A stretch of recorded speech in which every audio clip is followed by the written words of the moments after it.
Amazing grace, how sweet the sound that saved a wretch like me. Tayo lahat ay yumuko tayo malalangin. Lord, marami pong salamat, Panginoon, sa gabing ito. Thank you, Lord, for this privilege, Lord, na maging part ng iyong gawain tonight. Salamat, Panginoon, sa pagkakataon na kami po ay nandito sa Wednesday Word. Tulungan mo kayo, Panginoon, na sa aming pakikibahagi sa gawain ito ay maibigay namin ang aming full attention sa iyong salita, sa iyo lamang, at naayayahin namin, Panginoon, ang iyong pagkilos sa aming mga buhay ngayong araw na ito, Panginoon, January 3, 2024. Salamat, Panginoon, sa mga anak mo na nandito sa gawain. Lord, bless each one of us, Lord. Maraming pong salamat, Panginoon. Those, Lord, na mga wala pa ay makahabol, yung mga naghahabol, makahabol. Bawal humabol, Lord, liwalagan mo ang kanilang isipan na sila ay dapat kabahagi dito sa gawain mo sapagkat ito, Panginoon, ay may kinalaman sa amin bilang yung mga manggagawa sa iyong ubasan. Maraming po salamat, Lord. This is all we pray. In Jesus' name, Amen. Nung mag-January 1, anong suot nyo? Anong suot nyo nung mag-January 1? Kayo ba'y nakabago? Nakabagong damit ba kayo? Bagong hairdo? Anong bago sa inyo nung kayo ay nag-celebrate ng January 1? Mawa, 31, nag-1201. O, January 1 na, 2024. Praise the Lord, nakatawid tayo. Ano ang suot nyo that time? Ang pag-usapan kasi natin ngayon, New Year bagong taon New Year, new gear. Ibig sabihin, pag sinabi nating new gear, ang gear kasi, marami ibig sabihin. Pwede kasi ang gear ay pyesa. Pag sinabi mo sa sakyan, gear, first gear, second gear, cambio pinag-uusapan.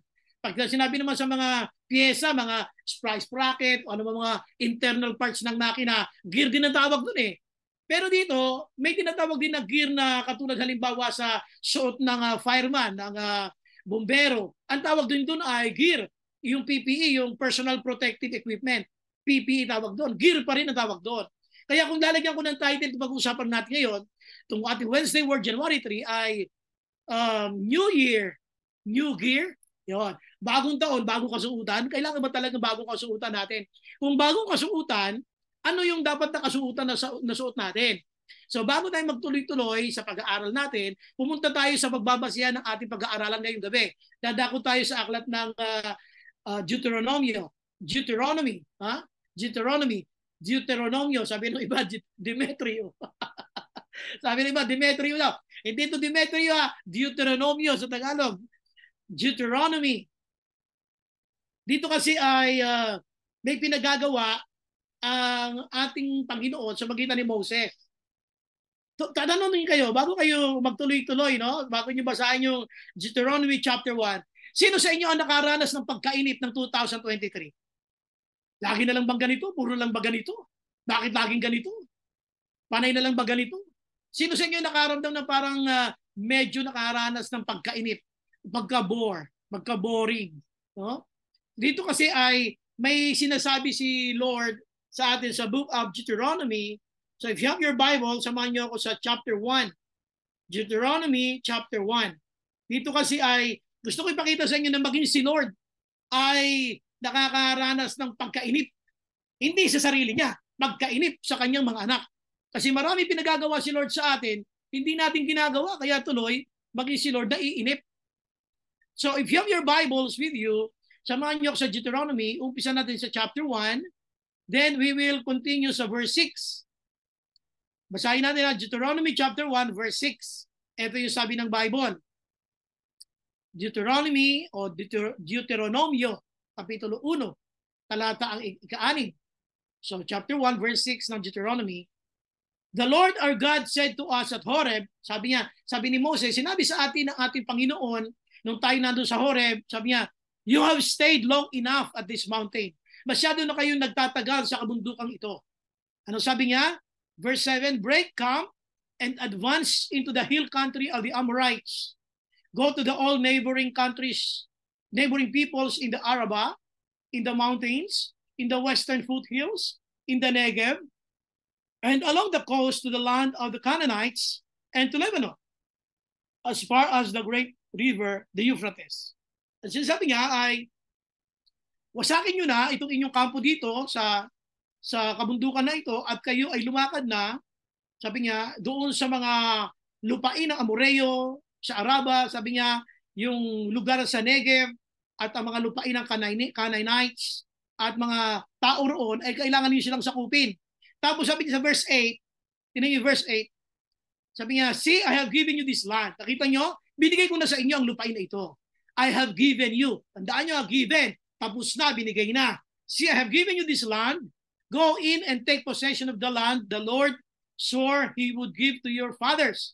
Ito yung mga lupain na pinangako sa inyo ng inyong mga ninuno sa panahon ni Abraham, Isaac at Jacob, and to their descendants after them. So abot hanggang sa atin, hanggang sa kanyang mga kasunod pang mga lahi pagkatapos nila. Sino ba yung kasunod ng mga lahi? Tayo yon. Ngayon, sabi niya rito, sa verse 10, the Lord your God has increased your numbers. Sabi niya, ang inyong Panginoong Diyos ay pinarami kayo, dinagdagan ang inyong bilang, so that today you are as numerous as the stars in the skies. Upang kayo ay lalong lang ngayon, ay maging dami rin ng mga bituin. So hindi lamang kayo pinang-increase ni Lord ng numero, sabi niya, kundi ang hangarin ng Diyos ay maging kasindami kayo ng mga bituin sa kalangitan. Tapos sabi niya rito, increase you 1,000 times and bless you as He has promised. At pagpalain kayo ayon sa kanyang mga pangako. So dito, ang gusto kong pag-usapan dito, yung maging si Lord ay naiinip sa atin. Inip na si Lord sa'yo. God is being bored with you. Hindi siya nabuburo sa sarili niya. Nabuburo siya sa atin. Ngayon, anong sabi dito ng verse 6? The Lord our God, sabi ni Moses, the Lord our God said to us at Horeb, you have stayed long enough at this mountain. Masyado na kayong nagtatagal dito, sabi niya, sa kabundukan na ito. So ngayon, ang sabi niya, break the camp and advance into the hill country. Okay, so ulitin ko lang ulit ha. Ang sinasabi dito ng Bible ay si Lord, sinasabi niya, masyado na kayong nagtatagal sa kabundukan ito. Question muna, bakit ba sila nagtagal dyan sa kabundukan na yon? Kasi alam niyo sa kabundukan, mas ligtas kaysa kapatagan. Sa kapatagan, ayaw nilang pumaroon sapagkat madali silang maigugupo ng mga kalaban. And ang mga Israelita, ang sabi ito ng Bible, sila ay nag-stay, nagkampo sa lugar na yan ng kabundukan ng Horeb para magkaroon sila ng lugar na mapagtataguan, mapagkakalungan kung sakali may mga sasalakay sa kanila. Ngayon, ang sabi dito ng Bible, kung titingnan nyo, sabi ni Lord, you have stayed long enough at this mountain. So, in other words, si Lord ay may mga bagay na kinaiinipan sa atin na palagi nating kinagagawian na gawin sa araw-araw na ito. Ngayon, ano yung una? Oy, punta tayo sa main point number 1. So, ulitin natin na new year, new gear, bagong taon, bagong kasuotan ba? Ano ba yung mga kasuotan na pinababago ni Lord? Ano ba yung mga kasuotan na dapat natin isuot ngayong 2023? Ha? Kailangan ba naka-Lakers tayo lahat? Katulad ni Kuya Gilbert? Ano susuot natin? Kailangan ba lahat tayo nakabagong jacket katulad ni Kuya Jojo? Hindi naman. Ang una-una rito yung tinatawag natin na yung kasuotan ng pagbubuwag. Ito yung suit of breaking. Ang breaking kasi ganito, no? Pag binasa niyo yung verse 7, tingnan niyo yung verse 7, ha? Samahan niyo ako sa Bible niyo, please. Kayo may mga pangarap this year. Makinig kayo mabuti. Huwag niyo na pinag-iintindi yung mga nagchat-chat sa inyo. I want you to listen because this is the Lord's message for us. Ito sabi ni Lord sa verse 7, break camp and advance into the hill country.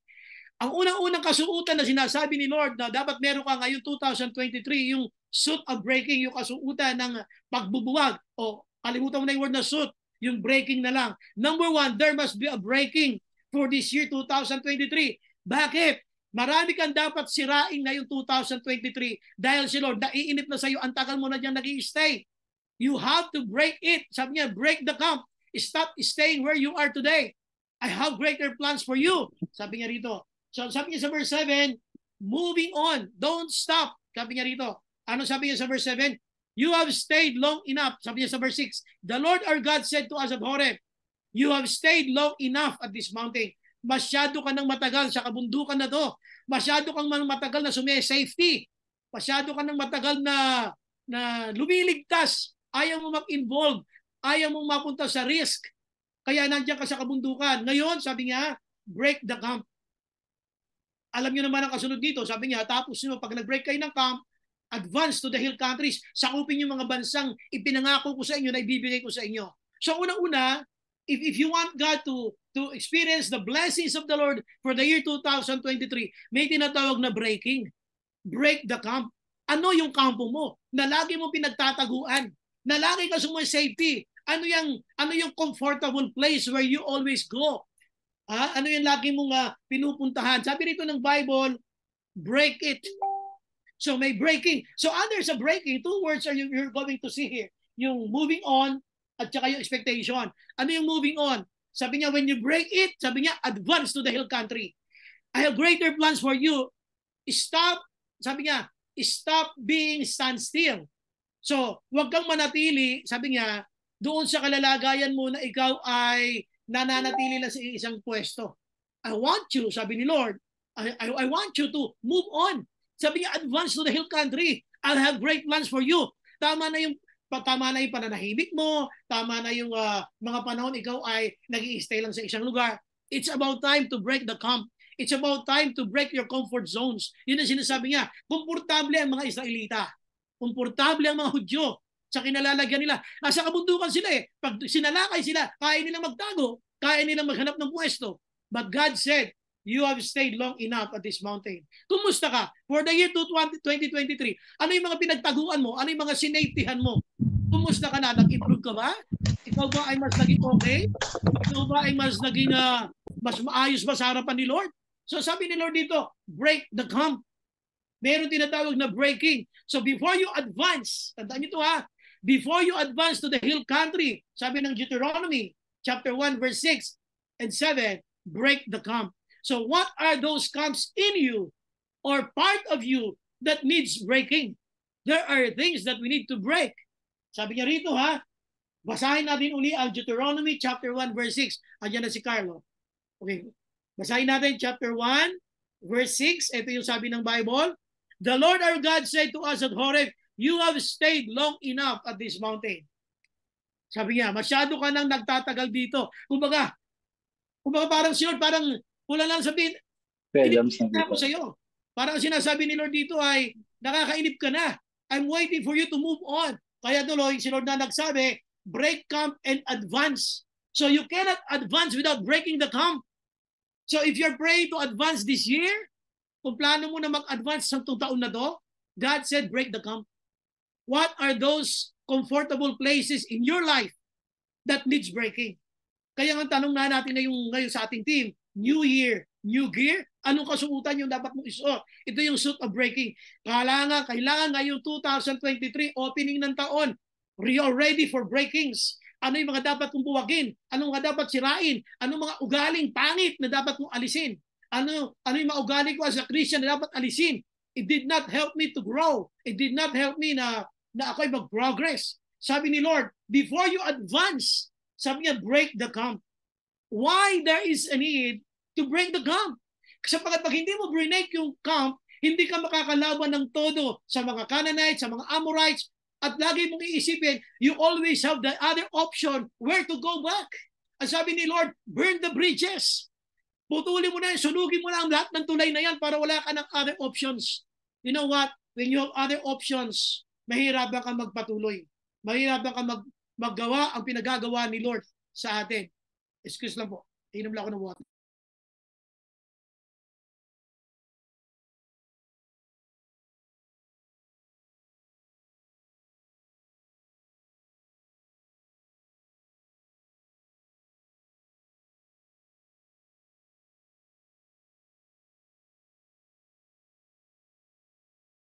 Game. Okay, so number one, sabi natin, we need the breaking. Ang sabi ni Lord, babalikan natin yung verse sa Bible. Sabi niya, verse 6, the Lord our God said to us at Horeb, you have stayed long enough at this mountain. God is being bored, quote unquote. Ayaw kanya dyan sa kinalalagyan mo. God wants you to move. God wants you to keep going. Sabi niya rito, break camp and advance into the hill country. Before advancing, there must be a breaking. Kung gusto mo mag-advance this year, dapat wala kang other options na babalikan. Hanggat meron kang other options, you will never do your best. Sapagkat alam mo, pagka nabigo ka, Meron ka pang babalikan. This year, 2023, dapat we are not thinking about failing. When God is with you, we can always be assured of victory. Lagi tayo mayroong kakatibayan at katunayan na kasama natin si Lord. Kaya ang tagumpay sinasabi niya sa atin. So please, ulitin ko lang po ang sinasabi ng banal na kasulatan dito. Sabi niya, you have stayed long enough at this mountain. How are you? How long you've been there at your mountain? How long you've been there at your comfort zone? How long you've been there at your comfortable place? You keep on hiding. You always go there. Sabi ni Lord this year, break that camp and advance to the hill country. In other words, don't stay where you are today. Move on, sabi niya. Kasi sabi niya rito, dalawang word na makikita niyo rito, sabi niya, sa breaking, may moving on, at saka may expectation. Ano yung moving on? Advance. But before you advance, breaking, you have to break the camp. So ngayon tanong, ano ba yung lagi mong binabalik-balikan tong taon na itong 2023? Pag hindi ubra dito, ganito ako. You have always have other options. You have to burn all the bridges para makapag-solid ang dependence mo sa Panginoon. Dito, ang sinasabi lang sa atin ni Lord ay, huwag kang sumafety. Unleash your faith. Kumbaga, pakawalan mo yung pananampalataya mo sa Diyos. Magtiwala ka sa Kanya. The God who was with you last year will be the same God who will even doing more for you for this coming year of 2024. Malayo pa ang 2024, pero ngayon pala sinasabi niya, break your camp. You've been staying there for a long time. I don't want to see you there anymore. I want you to move on. Labas ka na. Labas ka na yan. Labas ka na. Break the camp and advance to the hill country, sabi ng Bible. But before you can advance, don't carry additional burdens. Don't carry additional barriers in your life. So before advancing, break the camp. Kasi kapag ikaw ay nakipaglaban, pwede mong isipin na, hindi, uurong ako. Hindi ko magpapatuloy lang banan kasi meron pa akong aatrasan, meron pa akong kampo. Buo ba yung kampo namin? No, sabi ni Lord, break the camp. Put your solid dependence on me.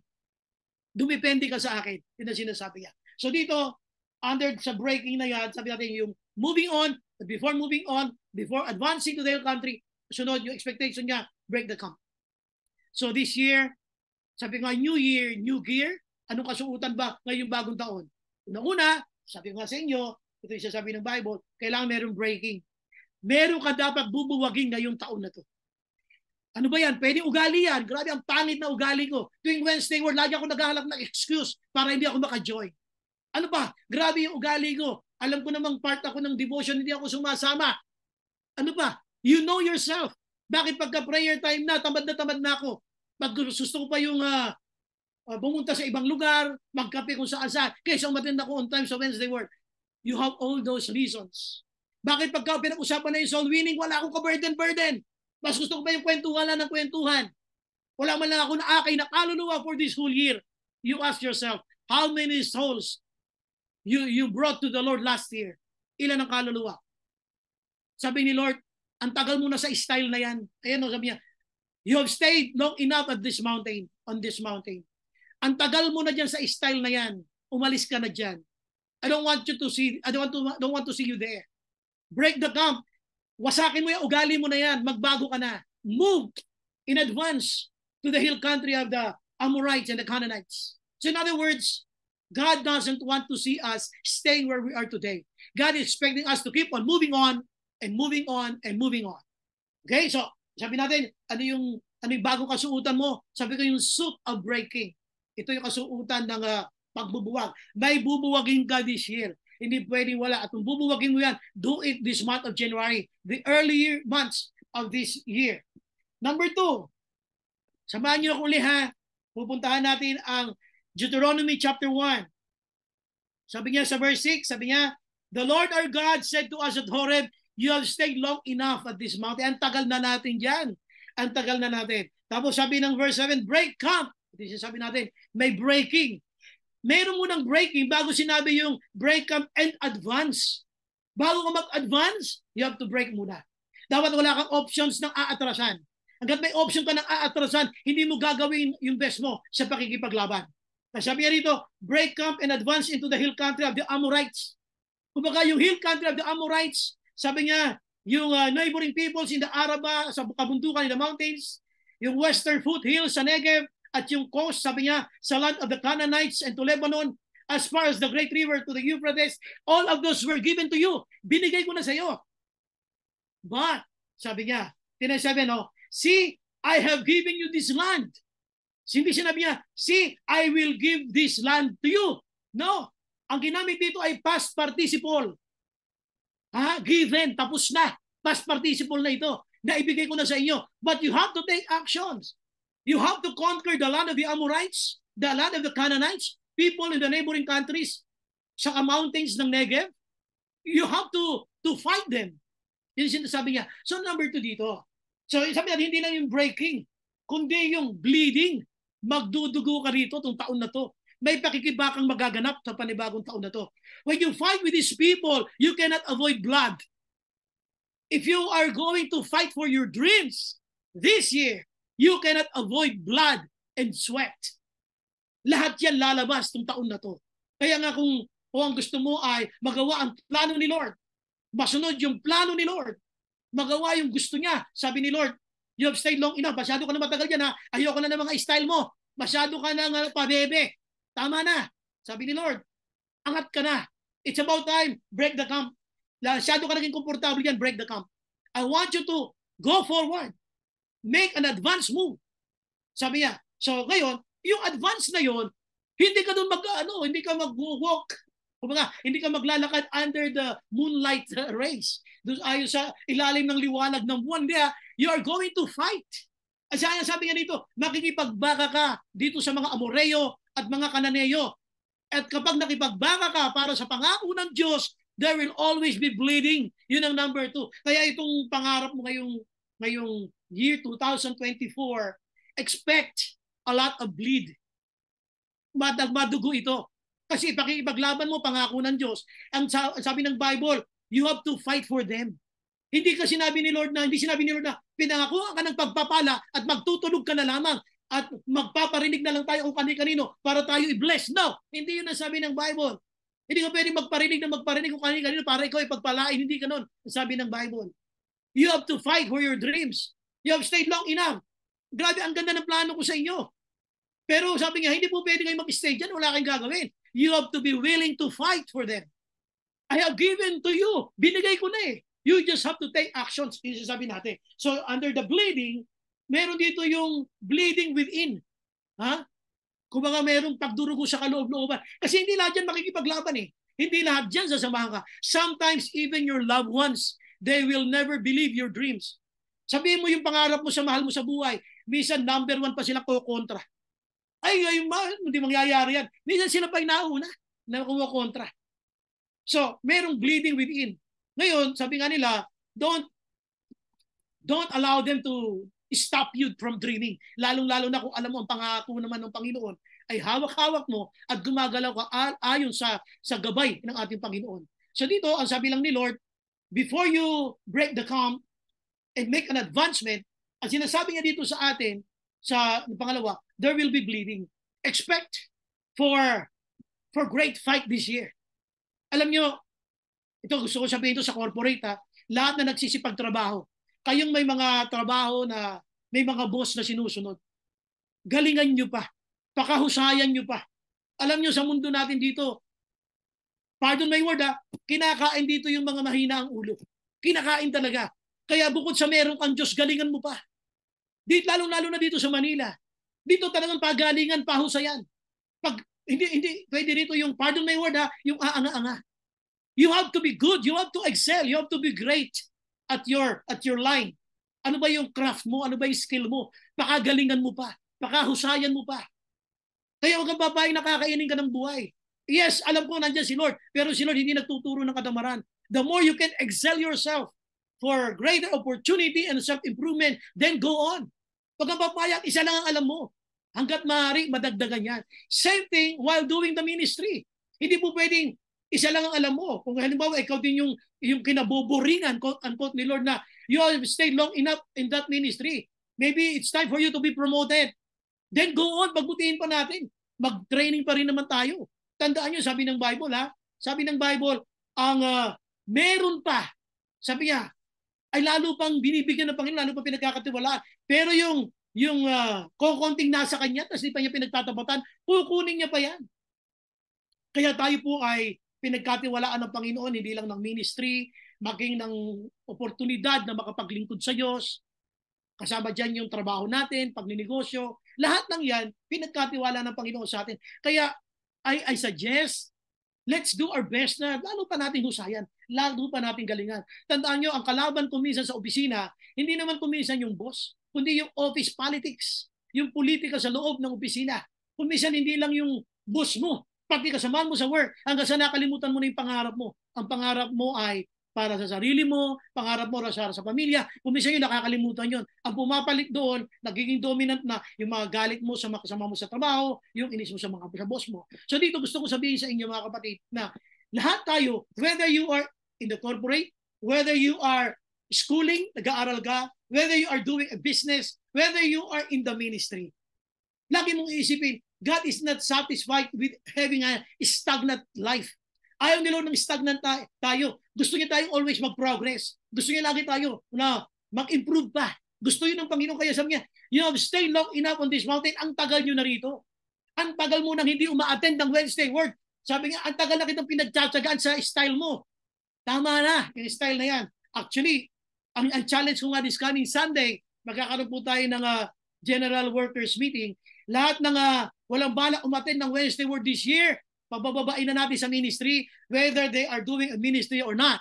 Sapagkat hindi sila nagko-comply. Tapos na yung mga panahon ng pakikiusap na baka pwedeng umatin kayo, lahat ng nire-request na, tapos na yung mga panahon na yon. It's about time to change. Hindi na natin sila pakikiusapan. Lagi kayong late sa mga devotion niyo, tapos nandiyan kayo sa ministry niyo. It's about time to change. Baka sila ay pwede pa naman, hindi pa lang ngayon, sa mga susunod na mga buwan. Pero ngayon, ang kailangan natin, those who are willing to comply.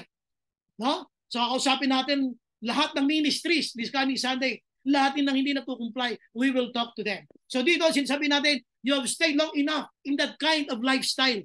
Tama na yung kanyang mga pakiusap, tama na yung kanyang mga pabebe. Now, in the Christian life, sa ating buhay, tama na yung kinalalagyan mo ngayon. I want to see you progressing, sabi ni Lord. I want you to advance. Aim for promotion sa kumpanya ninyo. Aim for greater position na pwede pagkatiwala sa inyo, Lord. Kung ang unbeliever pwedeng mapwesto dyan, lalo ka na sapagkat ikaw ay anak ng Diyos. Now, sabi ni Lord, there are things that you have to break. Kung minsan, qualified tayo in terms of credentials, pero pagdating sa attitude, bagsak tayo. Ang Lord hindi lang sa skill tumitingin. Tumitingin siya sa attitude natin. Tandaan niyo yan. Ang sabi nga ng isang CEO, sabi nga, I hire for attitude, not for skills. Skills can be learned, but attitude cannot. Sabi nga, yung attitude, ang hirap ituro, pero ang skill, kaya ituro. Kaya sabi ng isang CEO, ang billing niya sa kanyang HR, hire for attitude, not just for skills. Ganun din sa Christian life. We need workers. We need more workers and leaders sa church who have this attitude na kasama natin. Tayong lahat nasa Wednesday board, sila wala. Tayong lahat nandito nagkakaisang nananalangin, pero sila wala, pero sila ginagamit pa rin sa ministries. We will talk to them on Sunday. We will request them to step down muna sa mga ministry na hindi na kaya pagtapatan. So dito ang sinasabi ko lang, where it is personal or ministerial, there will be bleeding. There will be bleeding. Sabi dito ng Bible, hindi lang breaking, bleeding. Why bleeding? You have to fight against the Amorites. You have to fight against the Canaanites. Lahat yan makikipaglaban ka and you cannot avoid bleeding. So dito, tandaan natin habang tayo nagmi-ministry, habang tayo nagsisikap na masunod ang plano ng Panginoon sa atin, habang tayo ay nagtatrabaho, nagninegosyo, naglilingkod sa Panginoon, always remember this. Forget progress if you want to avoid inconvenience. Kalimutan mo ang progreso kung wala kang balak dumaan sa mga mahihirap na kalagayan. Lahat ng mga na-promote, lahat ng mga naitaas sa posisyon, grabe ang hirap na pinagdaanan niya. Kaya, if you want to learn more, ask those people na naging successful. Itanong nyo sa kanila ang lahat ng kanilang mga failures. Itanong nyo lahat ng hirap na pinagdaanan nila. You will learn a lot from these people. Okay? So, ulitin ko lang, this year be prepared not only for the breaking, but also for the bleeding. Now, punta tayo sa pangatlo. Ano sabi ng Bible sa verse 8 and 11? Sabi ng verse 8, see, I have given you this land. Tingnan nyo past participle. Tapos na. See, I have given you this land. Go in. Wow. Go in and take possession. So kung go in and take possession, there are things that you need to do. You have to do something. Go in and take possession of the land the Lord swore He would give to your fathers, to Abraham, Isaac, and Jacob. Now, tingnan nyo 11. Ang kapatid, tingnan 11 na, samahan nyo, verse 11. May the Lord, the God of your ancestors, increase you 1,000 times and bless you as He has promised. So, pangatlo dito, blessing. Hindi lang natin sasabihin suit of breaking or suit of bleeding, but suit of blessing.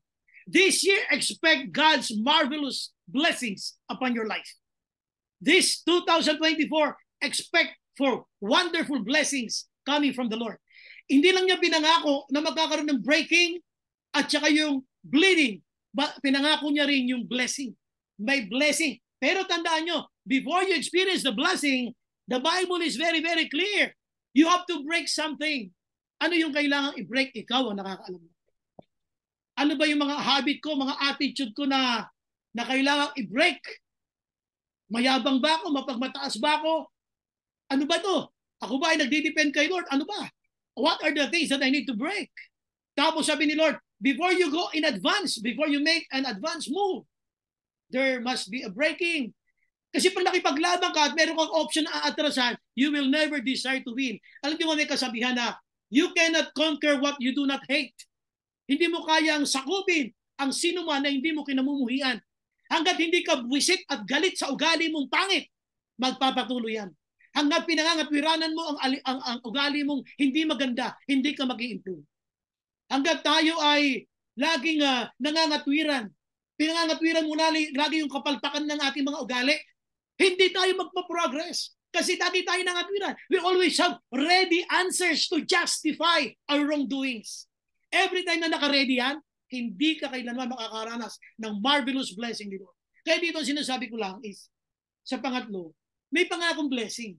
Pero yung blessing, tingnan nyo ha, dadaan ko dun sa breaking, dadaan ka dun sa bleeding. At pag nalusutan mo yon, then the blessing was promised. At yun ay ibinibigay ni Lord para sa atin. Kaya isipin nyo mabuti mga kapatid dito, ano ba yung blessing ni Lord? Ang blessing ni Lord ay sabi niya rito, there must be involvement. Okay. Paano dadating yung blessing? Tingnan nyo 11. Paano dadating yung blessing? Tingnan nyo ha. Tingnan nyo muna yung verse 8. See, I have given you. Nakita nyo, ibinigay ko na. Given. Past participle to. Hindi lang to past tense, past participle. I have given you this land. Binigay ko na. O ano gagawin ngayon? Go in. See? May involvement ka. Huwag ka lang umasa sa mga parinig. Huwag ka lang umasa doon sa mga pagtukwento natin ng mga problema natin para pagpalain tayo. No. Allow God to use you in every ministry na pwede ka mag-involve o kaya sa work na pwede ka mag-involve. Magpagamit tayo kay Lord. Ipagamit natin ang buhay natin. Lord, saan niyo po ba ako gustong gamitin? Lord, ano po ang dapat kong gawin sa work na to? Lord, anong trabaho gagawin ko? Lord, ano po ba? Lord, I'm willing to involve myself. Ito sabi niya, oh, go in. Hindi sinabi, let them go. You, go in. Involvement. Kailangan mo mag-involve. Kailangan nating mag-involve. Huwag lang natin silang panoorin. Para dito sa ating Wednesday Word, some are just watching us, pero sila ay nagmi-ministry. Kaya i-encourage natin silang bumaba lahat. This coming Sunday, please be ready. We will be encouraging a lot of leaders to step down from the ministry. They're just watching us. Pinanonood lang nila tayo. Habang pinagpe-pray natin ang kanilang mga pangangailangan, pero hindi sila nag-i-involve sa ating mga gawain na dapat ay kasama silang bumabalikat sa ating gawain dito. So dito ulitin ko lang uli ha. You have to involve. May involvement. So go in. Ano yung number 2? Hindi lang yung sinasabi niya na go in. Now, tuloy natin. Sabi ng verse 8, see, I have given you this land. Go in. Pasok. Sino? Hindi sila, ikaw. Mag-involve ka. Go in. Sabi niya, may tinatawag dito na involvement. Tapos sabi niya dito, hindi lang yung involvement, kundi yung I have given you this land, go in and take possession of the land. You must be committed to take possession of that. So hindi lang involvement, kundi yung commitment. You must be committed to win. You must be committed to win the race, to win the war. This 2024, there will be a lot of bleeding. Ministry personally, relationally. There will be bleeding, but we will have to obey God's commandments. So it's about time. Sabi ko nga, tapos na yung mga excuses natin kay Lord, tapos na. Hindi tayo habang panahon na bibigyan ni Lord ng mga excuses. It's about time for us to decide. I need to win. I must win. This 2024, commit something. Commit yourself for something that God wanted you to do and make it win. Kasi sabi ni Lord, sasamahan kita. Binigay ko na sa iyo yan eh. Gagampanan mo na lang. Pero hindi pwede dito yung half-hearted ka. Wala kayong makikitang champions who are half-hearted. There are no champions na half-hearted. Karamihan ng champions ay whole-hearted. They're doing their part. So dito, ganun din dito. Uulitin ko ha, mga kapatid. Sabi rito ng Bible, move in, involvement, take possession. Paano matake yun kung di ka naman committed? Take possession. Expect to win. Make yourself, envision yourself as a winner. Then you can do everything that needs a lot of commitment. Kaya mong pagtagumpayan yun. Kaya mga kapatid, dito ulitin ko lang ulit ha. If you want to be a winner this year, change your gear. Change your gear. Hindi sabihin natin yung gear of breaking, gear of bleeding, and gear of blessing. Nadating mo mga suits. So, ang pangako ni Lord, hindi lang yung makakaranas ka ng pagdurugo o kaya may paggigiba kang gagawin. Meron din mga pagpapalang nakalaan para sa iyo. Ngayong Wednesday word, I'm challenging everyone. Be open for changes. Be open for changes na gagawin ni Lord. Kumbaga, huwag tayong masanay doon sa nahirati na tayong pamamaraan natin.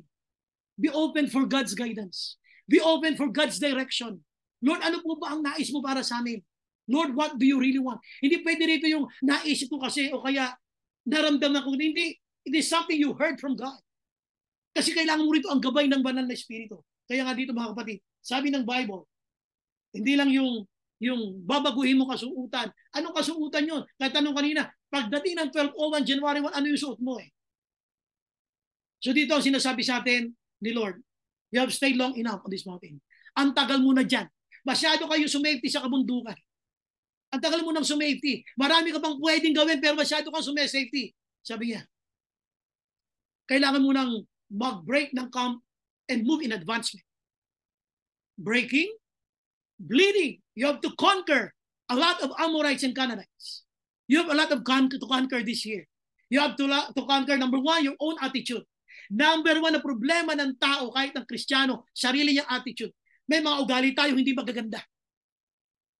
Alam niyo ba, yung madalas mong maipintas sa iyong kapwa, ayun ang madalas na ugali mo, kaya mo nakikita. So dito, sinasabi nga natin dito, hindi lang yun. Ha? Hindi lang yun. Hindi lang yung breaking, hindi lang yung bleeding, at may pangako siya, mayroong blessing. God is willing to bless you as long as there is a breaking. Bago niya binanggit yung blessing, He is expecting you to those breaking, expecting you to fight. There will be bleeding. At yung pangatlo, there will be blessing. Okay? Now, paano lumabas yung blessing? Tingnan niyo ulit yung sinabi ng Bible sa verse 11 and verse 8. Verse 8 at saka verse 11. Umpisa natin sa verse 11. Sabi ng verse 11, Deuteronomy chapter 1, verse 11. May the Lord. Bakit may? Kasi pwede kang lumaban, pwede hindi. Pwede kang lumalaban konti lang, pwede hindi lahat kayo lumalaban. Kaya doon sa mga lumalaban, may the Lord. Hindi sinabi na, all of you, sabi niya, will be increased in numbers. All of you will be blessed. Hindi eh. Alam ni Lord, meron hindi lalaban. Meron talagang manonood lang habang ikaw ay nakikipaglaban. Kaya ang sabi niya, may the Lord, the God, sabi ng Bible, the God of your ancestors increase you 1,000 times and bless you as He has promised. There is a blessing. There was a blessing stored for you this year of 2024. May matinding pagpapalang nakalaan ng Diyos para sa iyo. But before receiving it, you have to bleed. In other words, we have to fight for our dreams. Let's show to the Lord that we are worthy of a certain ministry. Kaya tayo lumalaban sa buhay niya. Okay? So, punta tayo sa ating conclusion tonight para sa mensahe ng ating Panginoon. Tandaan nito ha, sometimes God's blessings will make you uncomfortable. Ulitin ko ha, sometimes God's blessings will make you uncomfortable. Kung minsan ang mga pagpapala ng Diyos ay gagawin kang uncomfortable. Why? Nananahimik na sila Moses kasama ang mga Israelita. Akala nila tapos na ang buhay, okay na yung ganung lifestyle. Yung pa-safety lang, yung simple-simple lang, ganyan. Sabi ni Lord, oy, you have stayed long enough on this mountain. Alis kayo dyan. This is not the place for you. I want to bless you. Sabi nga, see, I have given you. This is not your place. I have given you a place for you. May lugar para sa inyo, hindi para dito, kaya huwag kayo mag-stay dito. Kung minsan alam nyo mga kapatid, yung mga blessing na tinatamasa natin, akala natin sapat na yan. Alam nyo kung susunod lang tayo kay Lord, higit pa dyan ang mararanasan natin. Kaya lang minsan, para tayong kabayo, nakagano, no? May takip sa kaliwat kanan. Din lang tayo nakatingin. Akala natin ito lang ang blessing ni Lord. Akala natin ito lang ang paraan ng Diyos para tayo bless. God has so many ways to bless us. Minsan ayaw natin bumitaw kahit nagiging sagabal na ito sa paglilingkod sa Panginoon. Sabi ni Lord dito sa ating pag-aaral, there will be breaking. You have to break it before you receive the blessing that God stored for you, na sinasabi niya dito, na you have to fight for it. So sometimes, God's blessings will make you uncomfortable. Totoo eh. Nananahimik na sila eh. Okay na sana. Pero ano sabi dito? Alis kayo dyan. This is not your place. I have given you a better place for you. Bigger, wider, and even better. Sana wag tayo maging komportable kung ano meron tayo ngayon. God has better blessings stored for us. Kung minsan di lang natin ito nakikita. Kasi ayaw nating umalis sa ating comfort zone. Sabi ni Lord, alis dyan.